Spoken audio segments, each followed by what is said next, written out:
On the 23rd of July 2020 marked the 50th anniversary since the Education for Handicapped Children Act 1970 was introduced, an act to make provision as respects to England and Wales for discontinuing the classification of handicapped children as unsuitable for education at school and for the purpose connected therewith, meaning from the 23rd of July 1970, all children of compulsory school age had a right to an education.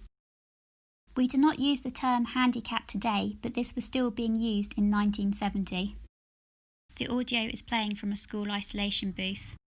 School isolation booths are sometimes used as a form of punishment for disruptive behaviour. Before the pandemic, discussions about their usage in schools was being spoken about in the wider media. The idea is to explore the feeling of isolation and intimacy in the space. I would like to commemorate the act by asking you, 50 years on, how inclusive do you feel the education system is today, or when you were at school, and what would your ideal school look like? When you are in school, it really sticks with you for a very long time that you want to be able to have the same opportunities as everyone else, but you are told that if your reading and writing doesn't improve, you'll amount to nothing, and you believe it. And there's so much focus on you can't do this, you can't do that. But it'd be great if I heard the word can't, but without the T for some reason. I hated it. And teachers have this habit of sugarcoating things, saying, oh, we don't think about how different we are anymore because everyone's all nice and we're all very sympathetic. But that's bullshit. We live in a very unsympathetic society. Why do teachers live in this fantasy world where we all get on and there's no bigotry? That fucking couldn't be further from the truth. And we are not taught about our own disabilities in school, except in subtle ways where we don't realise that we're being taught. For example, studying the curious incident of the dog in the night time for English. We have so much talent, we may have learning disabilities, but we have so much talent, and yet we are told that we can't pass the course. And I think if you're only going to let people that can read and write properly and people that don't have any trouble reading and writing at all, then you are limiting yourself. Your class could be given a lot of value from people that have problems reading and writing. It's just laziness. And teachers have a habit of saying, why can't you be bothered to learn? Well, you can't seem to be bothered to teach us if we have a little bit of trouble, so it works both ways. But of course, in reality, the teachers are a higher authority, and us students, we don't have the power to stand up for ourselves. But that has got to change, and the idea of a good school would be where everyone is included. Well, when I was at school, I definitely had a hard time being dyslexic and dyspraxic. I feel like it was kind of known what it was, but not really. And there were only like one or two specialists. The vast majority of the teachers knew the term, but not the definition. I think it's kind of difficult to say how inclusive it was as a system, because the system failed, but there was individuals which made the difference. I got through school, I was able to learn to read and write and do the basics, but not due to the machine, but due to one or two individuals who tailored the way they taught me so I would learn in a way which suited my brain type. My ideal school is a school that is accessible, diverse, a school that reflects the society we want to achieve, that doesn't tell children they cannot succeed here, but asks itself what it needs to do and change to help that student succeed. My ideal school is a school where every student and teacher can walk or roll to class together, a school that prioritises well-being and creativity. My ideal school is well funded and values all of its staff and pupils' well-being. My ideal school would have an accessible, decolonised, diverse, creative curriculum that teaches critical thinking and politics to all ages to empower students. My ideal school would teach students their rights and how to advocate for themselves and about the many injustices in the world, and it would teach them that they all have value and deserve love, care, and respect. My ideal school would teach social responsibility and consent and respect.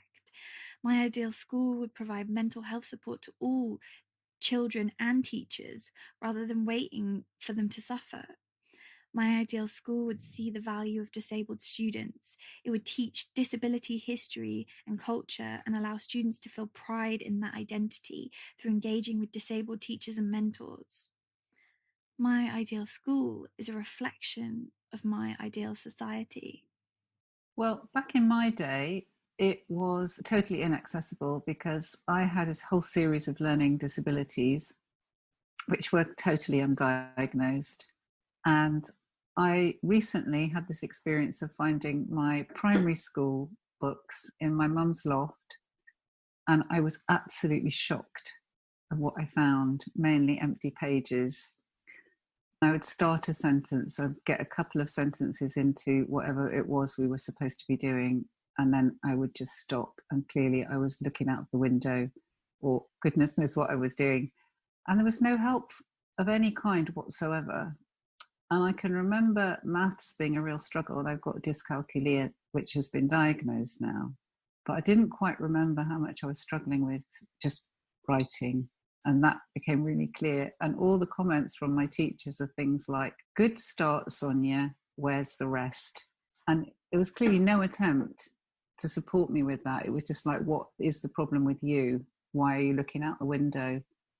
There was no understanding of a child who could clearly do some things and was able in some ways, but I just wasn't reaching anywhere near my potential. And this carried on into secondary school. Again, absolutely no support. I remember just sitting through subjects like science and maths, and because I was in the lower stream, I had to do something called math science. I wasn't even taught separate science subjects. And I can just remember just sitting there, just glazing over and having to get through the lesson. It was so boring. And nobody ever offered any particular help with that or said, "Why are you struggling? Why can't you do this?" It was just accepted that I would get a bad mark at the end of it, that I don't have a maths qualification to my name. I don't have even the lowest type of maths qualification you could get back in the day. I think it was CSEs. So it was just like, we were just left to get on with it. And I think that was really, really bad. The school education system is doing so much to be inclusive, with whole departments set up for that. But they can be let down by individual teachers choosing to ignore student statements or resorting to education methods that have been found not to be suitable for those who are neurotypical.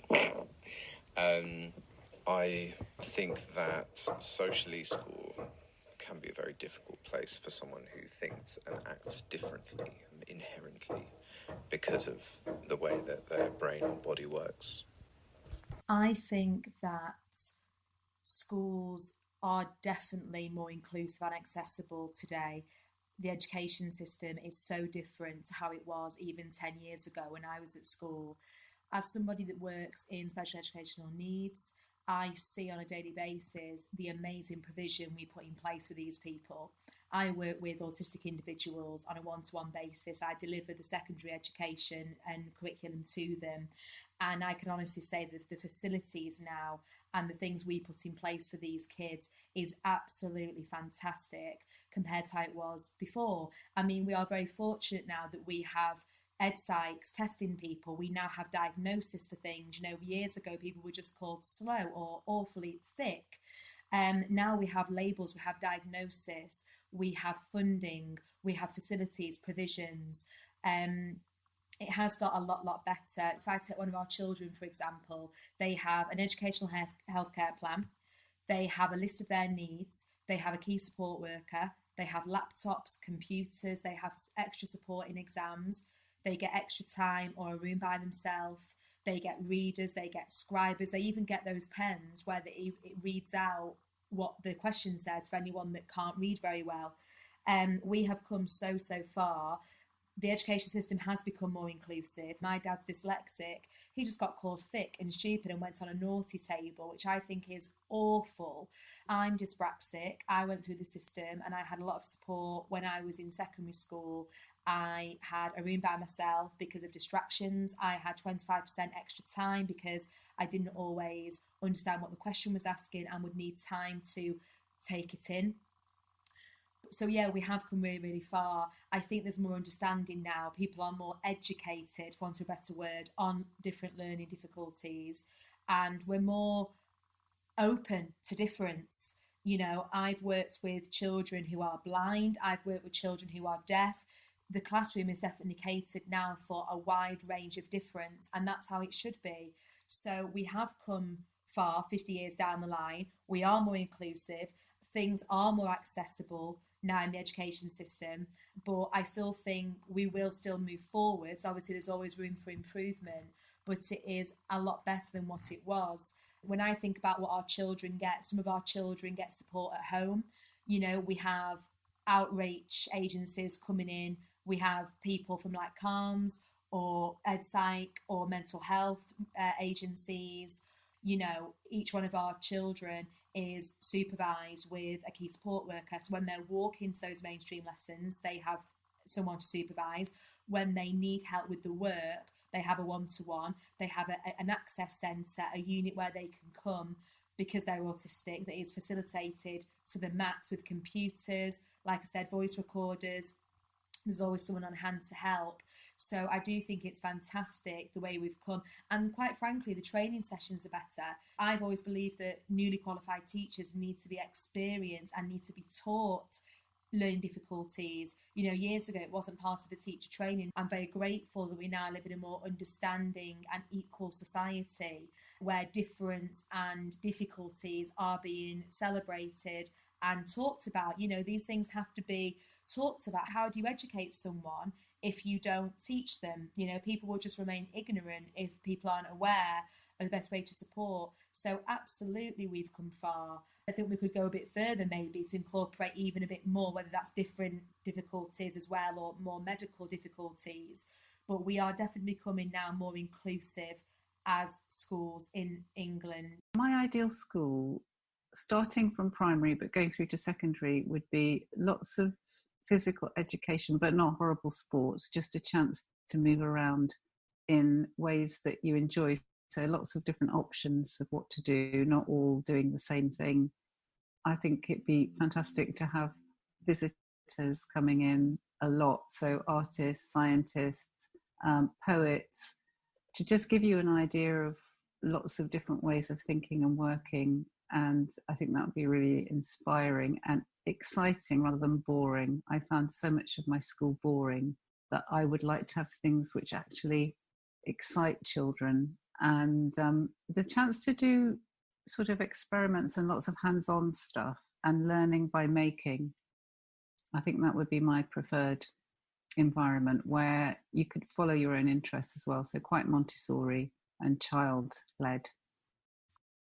I don't think schools are that accessible. Better than they were, but I still think kids with hidden disabilities fall through the cracks. I wasn't diagnosed as autistic until long after I left school. They weren't looking for it. As long as my grades were good, they didn't care about my obvious social problems. And it set me up for a life of isolation and mental illness. I still see this happening today. My friends got little girls and it's like nothing's changed. Like teachers see a square peg in a round hole and rather than helping you find the right hole, they just smash away at it until it fits. A perfect school. What would be a perfect school for me if I was young back then? A perfect school would be a place that opens for new dreams to happen. Somewhere that gives you fire in your belly and makes you want to learn. A safe space to move forward and follow dreams. Don't let other people hold you back. If you want something really desperate, then you gotta go for it. Period. We have come a long way in 50 years, as we see that disability is more talked about and more represented within different sectors. And obviously education has been part of leading that change. However, there is still nowhere near enough representation, and education still needs to play a vital role in educating peers, professionals and students to feel empowered. In an ideal world, we would be free from labels and misconceptions, and education would be the system to change that, celebrate diversity in all of its wonderful forms. I hope that in 10 years' time, students aren't being asked how dyslexic they are or being called for their exams first to go in a separate room. Being made to feel different is not okay. Being different is great, but being made to feel different is not okay. Our experience of SEN in schools was very mixed. It completely depended on the support and the SEN teacher. My absolute nightmare was when my daughter would ask a teacher for an explanation because she didn't understand, and rather than explaining in a different format, they would say to my daughter, "Oh, you've not been listening." Well, she was listening, but she was asking a question because she didn't understand the way you'd explained it. I think children who are on any spectrum, whether it be dyslexia, dyscalculia, dyspraxia, are at a disadvantage, especially when you come to exams, because the way the exams are set out, they rely very much on memory, and children with those cognitive processing will have a problem retaining information. I think exams should be brought back where part of the exam is based on your evidence of your work over the past 2 years, and then some of it on actually doing an exam. Generally, SEN, I think, needs to be improved. I think children are at a disadvantage, and especially children where maybe they don't have the support network at home, and also parents who then can't afford to have the children assessed, so they have an evidence document, because any child has to be assessed, but that isn't covered. Parents have to pay for that themselves, and it's very expensive. So generally, things need to be improved. Children are at a disadvantage and they fall through the cracks.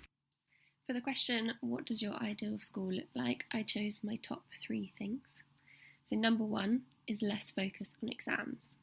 Students spend so many years learning for it to be judged on a 2-hour or less exam.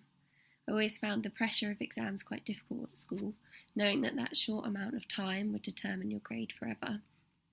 Instead, I think there should be more of a focus on coursework.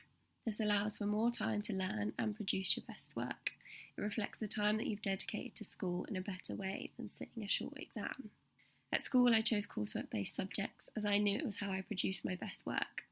Coursework-based subjects also tend to be more creative, which is what I always found most interesting.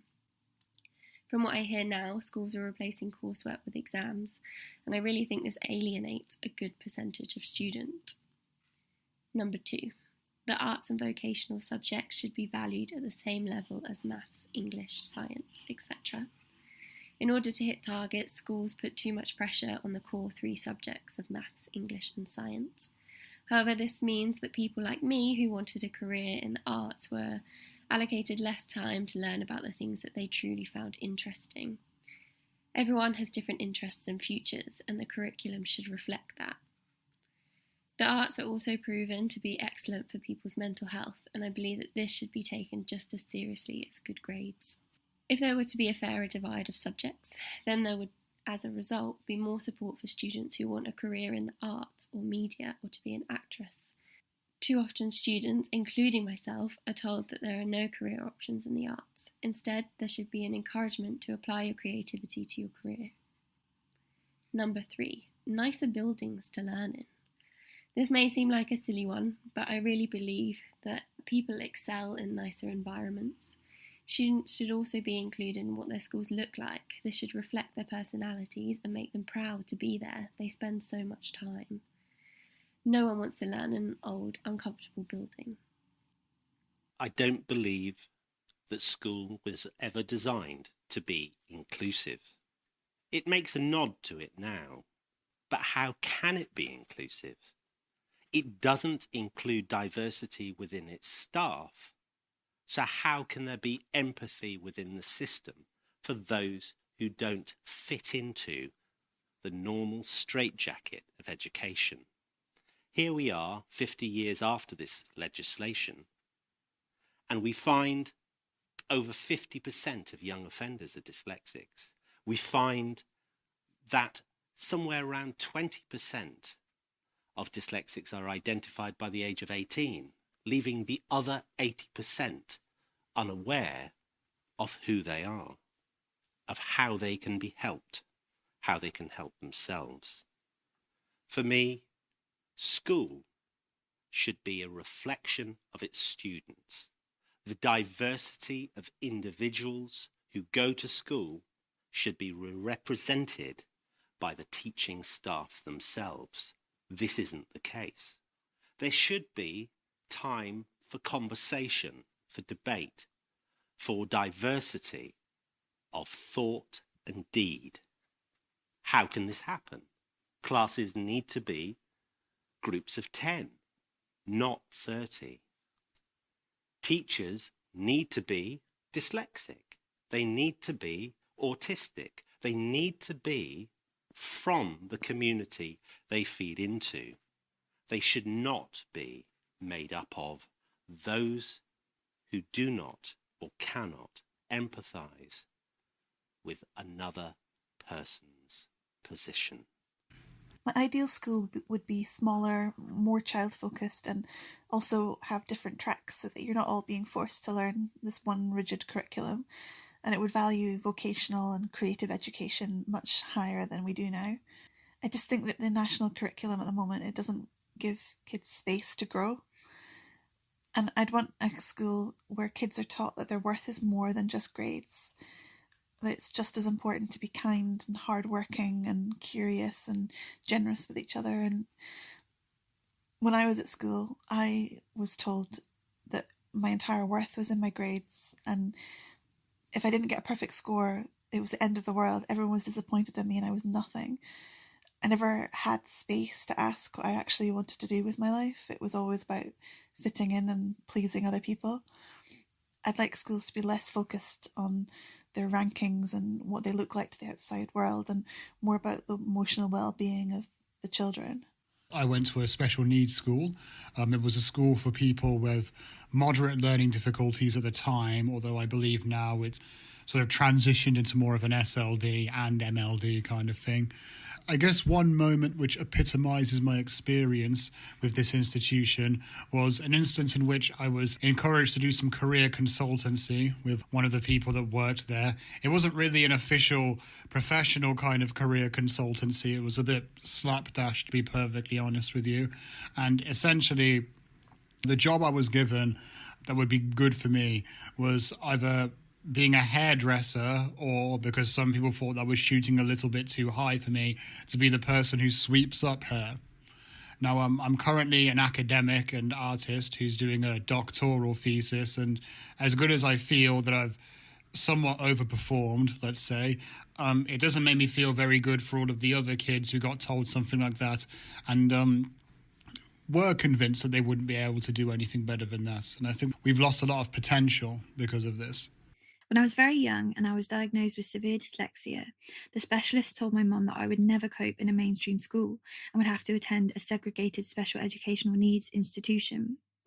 I was very privileged to have access to a small private primary school, and in reaction to this, my headmistress employed specialist dyslexia teachers to work with me on a one-to-one basis so I could stay in her school. I actually went on to study English literature to master's level, which no one ever thought would be possible. I still struggled to read and write, but with the start I had and the tools I was given, I had so many more higher education options. Ironically, considering I went to private primary school and how much that helped me, I actually think that private schools should be abolished, because I think all students should have access to small classrooms and personalised learning plans. As a teaching assistant, I have seen what access, resources and decent funding can do for schools. I worked in a special educational needs school for a short time. In the middle of the school was a big hall where we had assemblies and other activities, and around the edge of the hall was a large ramp going up the level of 2 flights of stairs.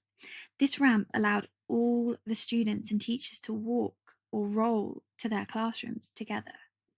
All of the toilets were accessible. There were sensory spaces and small outdoor spaces off of each classroom, as well as a large playground with accessible play equipment and a sensory indoor swimming pool. The facilities were incredible.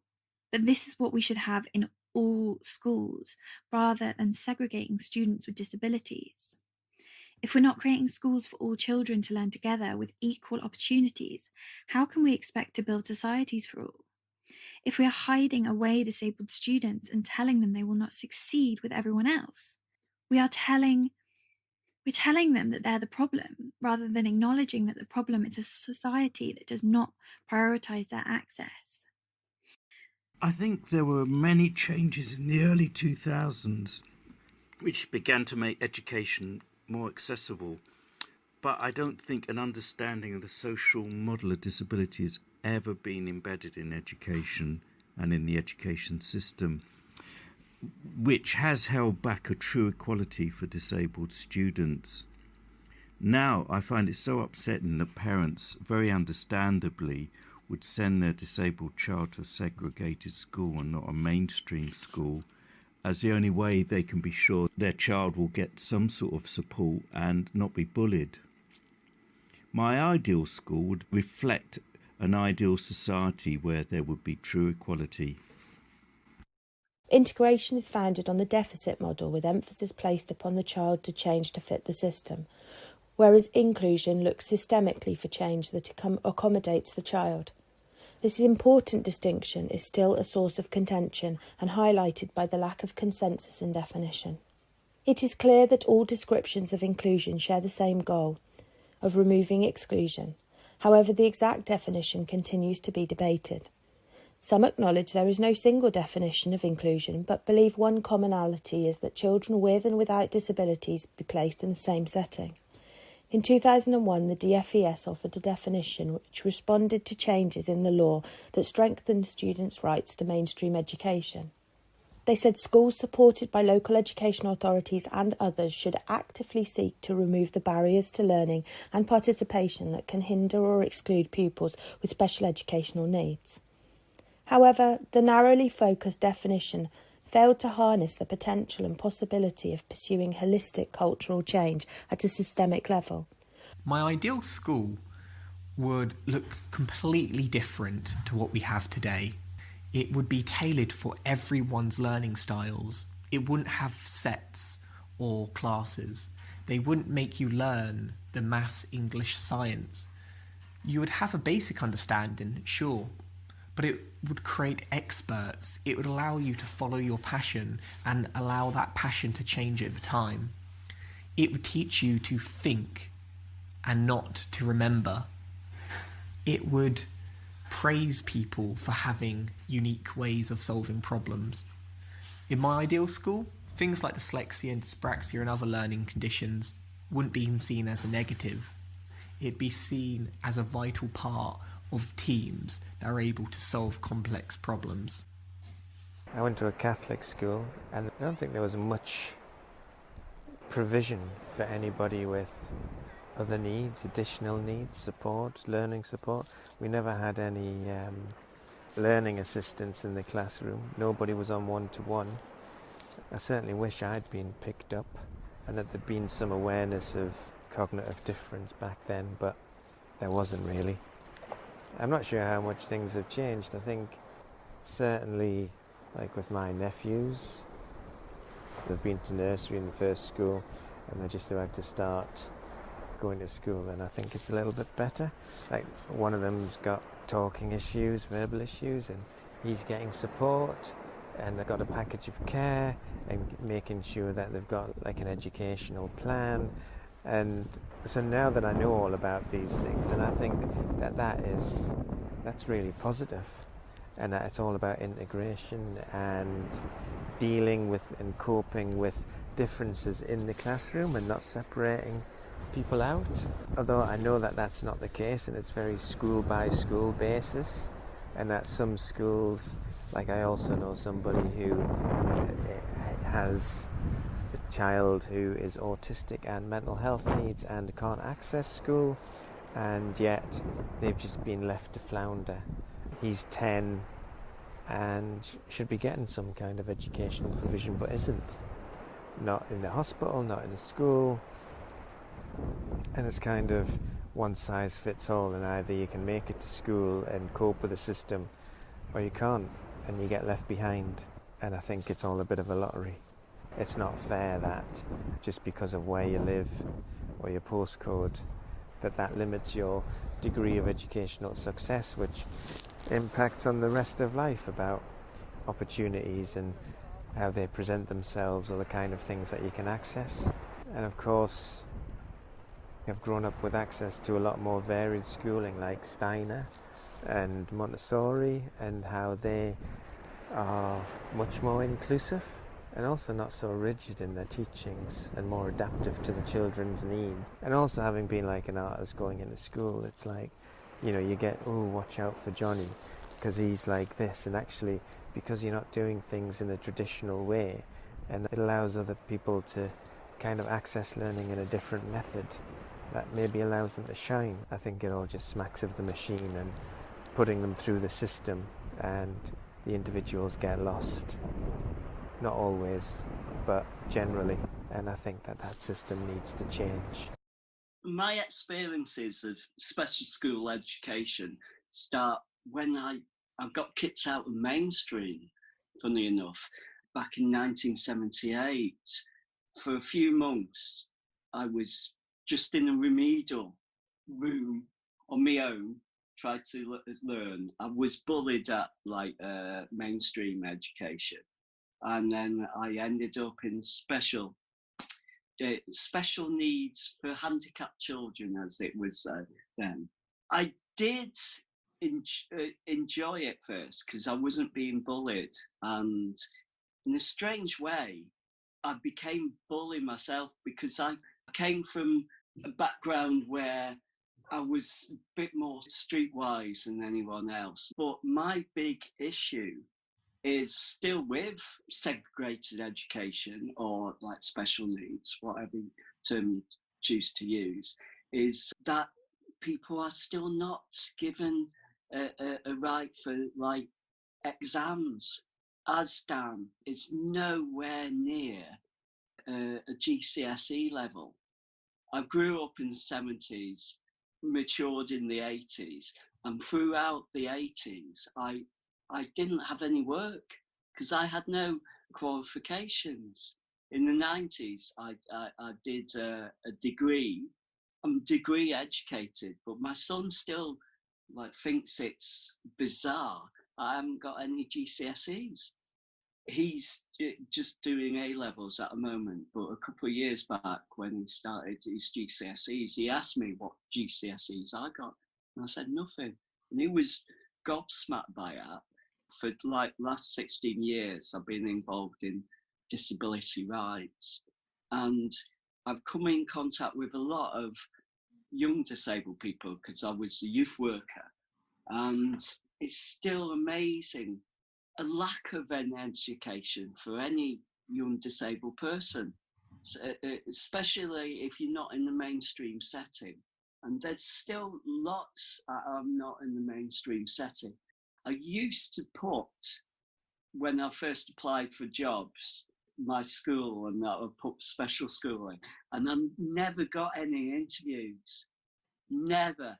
And I stopped doing that, and I got interviews, but still try to negotiate people's biases, like people's stereotypes. As a disabled person, I would encourage anyone who went to segregated education to look at their school records, because you can still get them through a subject access request. I've got my school records, and for many years I was classed as highly strung. Now, whatever that means, I don't know. It's just that definition that hangs around with you. There's loads of writing say that people that have attended special school are at least 5 years emotionally behind everybody else. Also, anyone who went to special school knows that sex education wasn't taught in any such form. And I remember when we was reaching 16, the headmaster at the time saying, oh, now you go to leave school and you go to experience things that you haven't done before. And all it consisted was him playing Kings of the Road to us and said, listen to his song and that's all you need to know. And it was bizarre.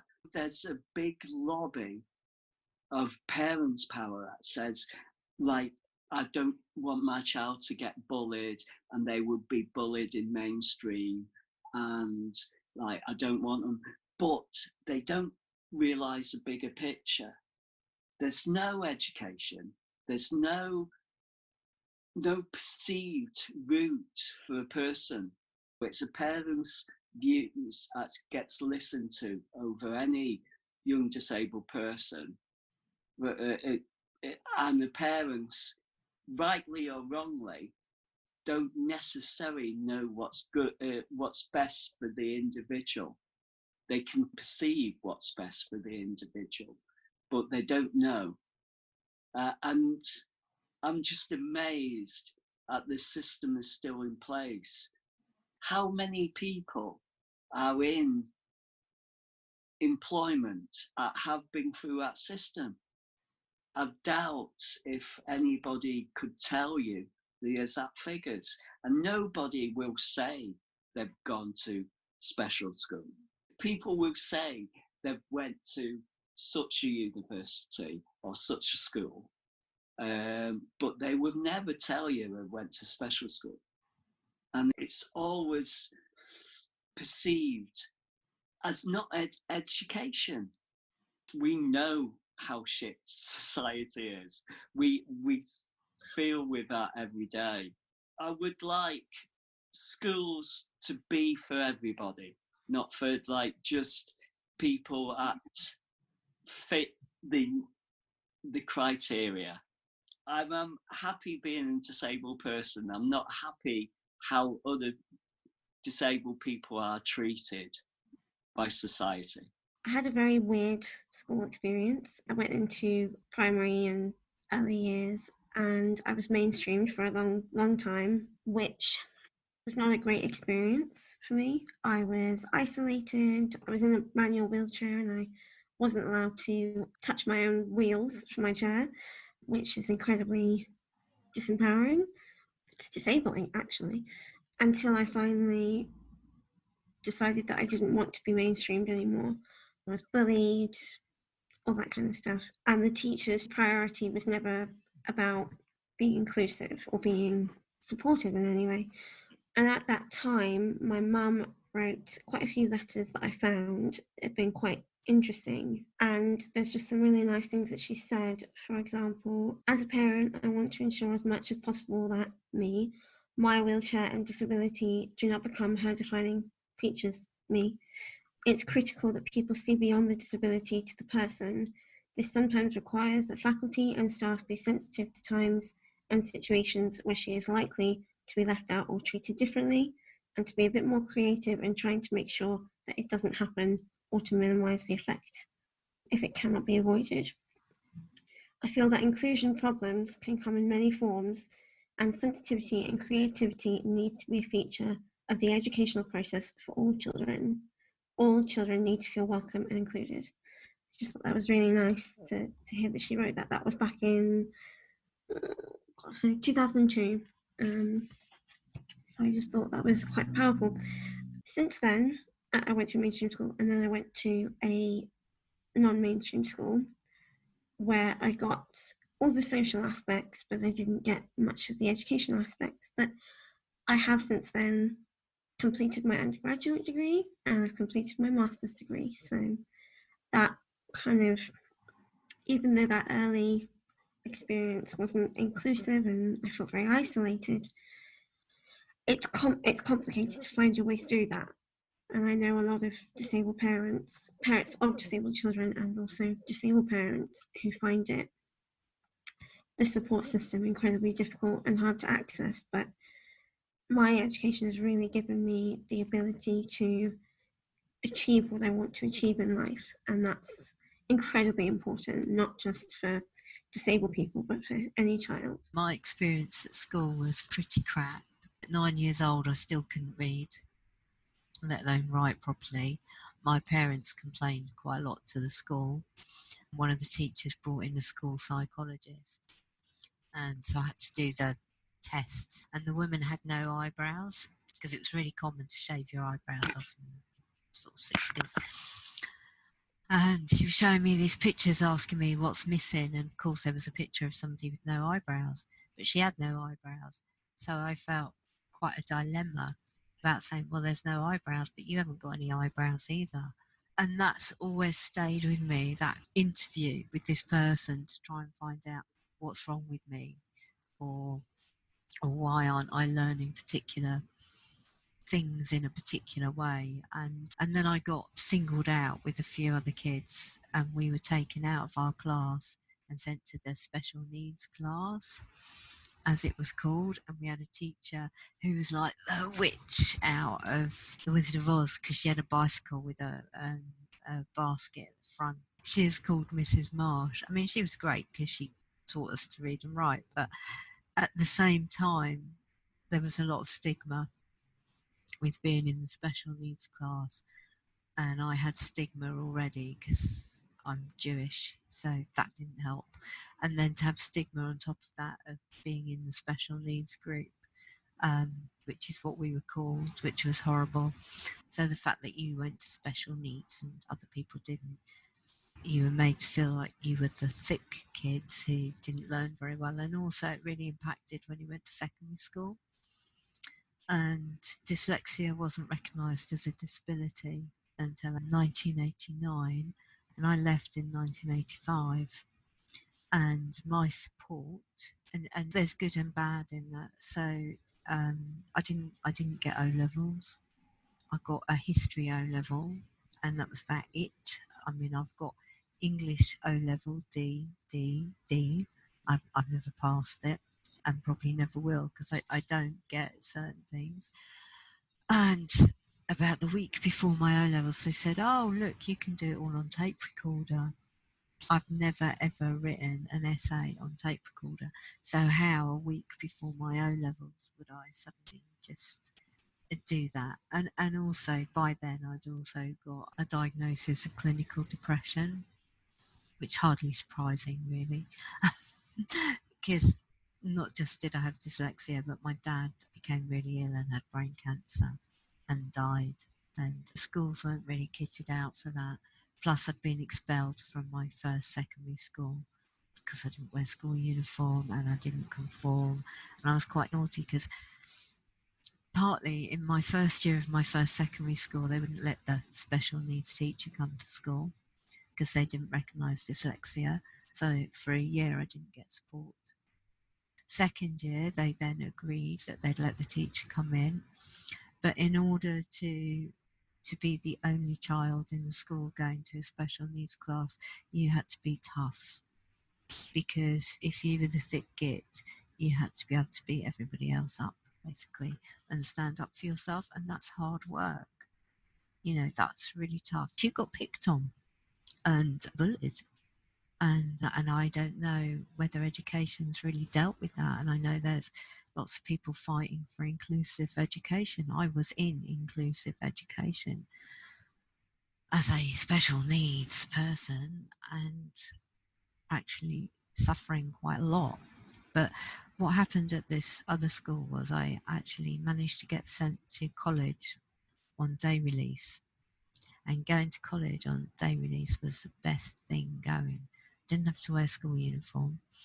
Nobody knew what you were doing at FE college, whether you were in special needs or whether you were in a other class. You could join the student union, you could party, you could, do all sorts of things. I think not having uniform and things like that gave you a sense of being able to be adult. I had the good fortune of going to mainstream schools throughout my life.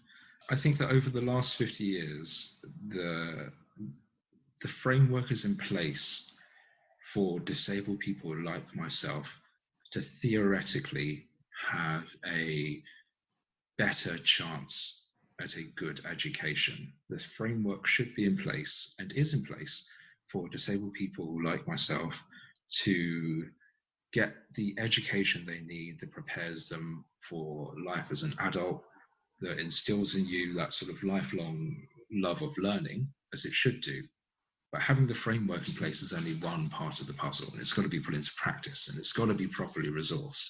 I feel that whilst the legislation and the regulation is there, I feel that too often it's inaccessible to disabled people. You hear all the time about parents, about individuals having to fight to get the support they need to be able to access the education that they need. I feel like whilst we have made great legislative steps forward, the practical realities are almost moving backwards.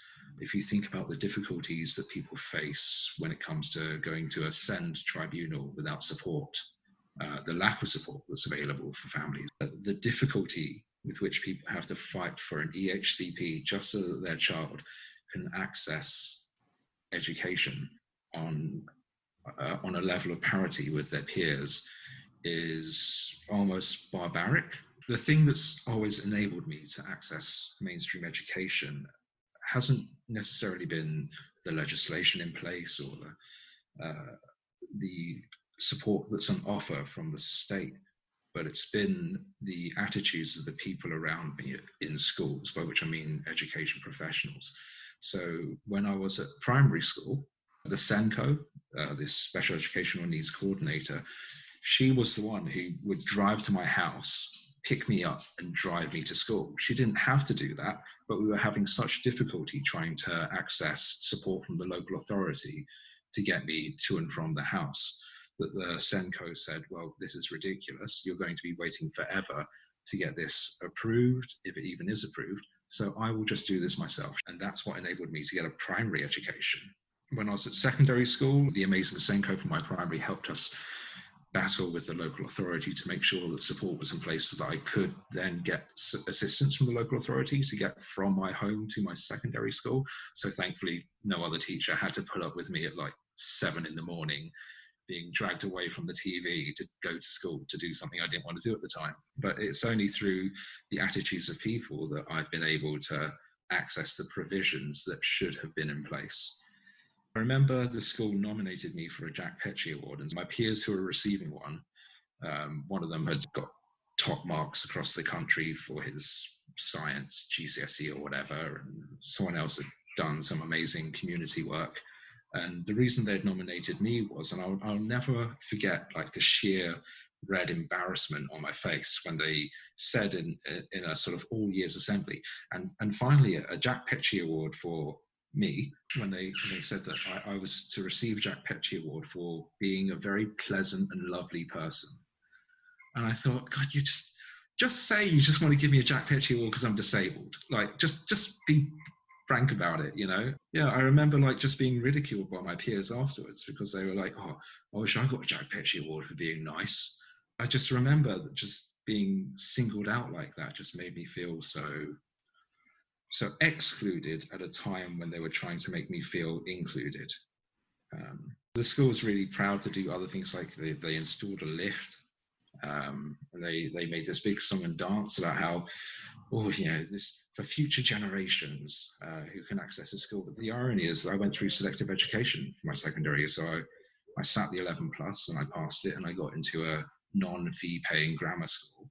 You're talking about sort of opening up level access for everybody, and yet we're practicing selective education. But that's a wholly different conversation. Well, I can't talk about the education system right now, but I can talk about my own experience and how that affected my life. Being at school was tough. Some teachers are well educated and have a vision that makes them passionate. This makes them great teachers. But you gotta think big. If you think too small, it's not enough. I learned from that. I nearly wasted 10 years of my life after I left school and college. I don't want to gamble another 10. It was hard for me to go back into mainstream education when I was looking at application form for Central. I was thinking to myself, should I even try for something different, or should I just stay where I am, even though I'm not moving forward? To begin to understand the origin of inclusion, it is important to consider the term exclusion. For many, exclusion means to be separated from mainstream society because of disability, mental illness, race, religion, beliefs, values, appearance, or poverty, leading to societal divisions. Therefore, policies of social inclusion were offered as a solution to separation and segregation. The idea of inclusion in education has been highly contested nationally and internationally, due in part to the discourses surrounding definition and ownership. The term inclusion has traditionally been used interchangeably with integration. However, the conceptualisation of both terms has different implications for the educational system and the children within it. Disabled children, disabled young people very often lack a variety of significant external role models of disabled people. When you're going through education, examples are everything. They clarify context and reinforce a sense of real meaning. And of course, it is difficult to be able to readily cite role models who are disabled people out and around in society, unless they are people who've very often have achieved, incredible things against incredible odds. And there's a kind of imbalance in relentlessly using those kind of role models as examples in education and other settings, as tends to happen in the media. I think that's just one very small example of how marginalised and disabled young people and children can be disadvantaged in those settings. Just that flow across from, the outer real world, the outer society into education, and things like that can chip away at people's confidence, and it can contribute to that sense of isolation during education. Standing back a little bit, there's probably something to be said about looking at all the positive things disabled people can contribute to education, and I don't just mean popping up as role models. I mean as educators and people making a powerful and positive influence on all children and young people, not just young disabled people. A very obvious point is the education sector is a highly disrupted sector, and we do see huge numbers of young people leaving school with poor rates of literacy and increasingly high levels of stress, living with high degrees and high levels of competition around them, but with low prospects. So this kind of discordance, this mismatch is part of the landscape. And the point here being that the disabled young people are very much in the front line or the firing line of all of this. And where perhaps wider forms of support, a variety of agencies that could target different kinds of support for disabled young people as they were due to transition out of education, of course, have been so greatly depleted that sense of not just muddle about what they've been through, but fear perhaps about what lies ahead, is a hugely corrosive and undermining influence, I think, in a young life. And we see, the negative ripples of all of this reflected in an educational workforce that's seriously undermined as far as its morale and its capability of retaining and recruiting staff is concerned. Probably there's lots of good intentions in around supporting disabled people in education, but looking at higher education settings, for example, I think some of the mismatches and disparities that you see there is a very strong adherence to a kind of medical model of disability, fixing the individual rather than looking perhaps at institutional barriers that can be moved. And the greater concern is for the disabled people who don't even get into higher education. They are the absent people in this discussion, I think, in many ways. Definitions that go further and encompass all learners as opposed to particular groups may be more constructive with respect to the future of inclusion.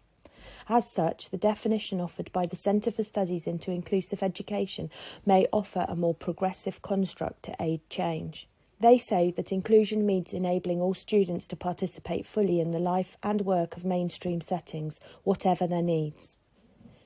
Inclusion also is seen as a continuing process of breaking down barriers to learning and participation for all children and young people. In a social model of education, the individual is valued and not faulty. Diagnosis is replaced by needs-driven intervention, drawing on strengths. Relationships are nurtured. Solution-orientated identification of barriers reduces labelling. Diversity is welcomed, removing the perception of normal as an entry requirement, and training prevents segregation with high-quality teaching at the forefront. I believe in this type of thinking and feel that it would allow society to evolve in dissolving power within educational settings. Are we there yet? Well, when you look at the growing reliance upon zero-tolerance behaviour management, where all individuals are homogeneously judged against the same set of behavioural standards, and children are placed in isolation for hours, it is difficult to argue that we have reached a point where education is truly inclusive. Over the last 40 years in education, schools have become incredibly more inclusive. But sometimes within the education plans at the moment, they still try to move children out of primary schools. As they say that a special school will be better and do better provision. But sometimes maybe if they had a one-to-one support from an adult within school, they could stay or work with adults who have been through the education system. And many of them went to special schools where the provision is different, where the curriculum is different, where they have a better range of activities, which takes them away from national curriculum and expectations of being able to achieve. In a very strange world, 40 years ago, when we started teaching, all children were equal. I never heard of autism or a child with behavioural needs. You treated all your class as you wanted them to treat each other, and you taught them in groups and you gave group activities. But actually, we just used to say, where did all the autistic children come from? Where did all the children with behaviour problems come from? Because actually, in the past, we absolutely were inclusive and just included them and just got on with our jobs, which is really an interesting fact, I suppose. I still think mainstream education, especially primary, could try to keep children rather than saying that their needs cannot be met and they need special support in a specialist school. My ideal school would be a school where everyone is accepted and there aren't labels saying you're disabled, you're not. And we're not segregating from each other. We all learn from each other. Because if you segregate people with disabilities and people without disabilities, then nobody will learn from each other. My ideal school would be where it is compulsory to learn about learning disabilities and compulsory to learn about any marginalised groups.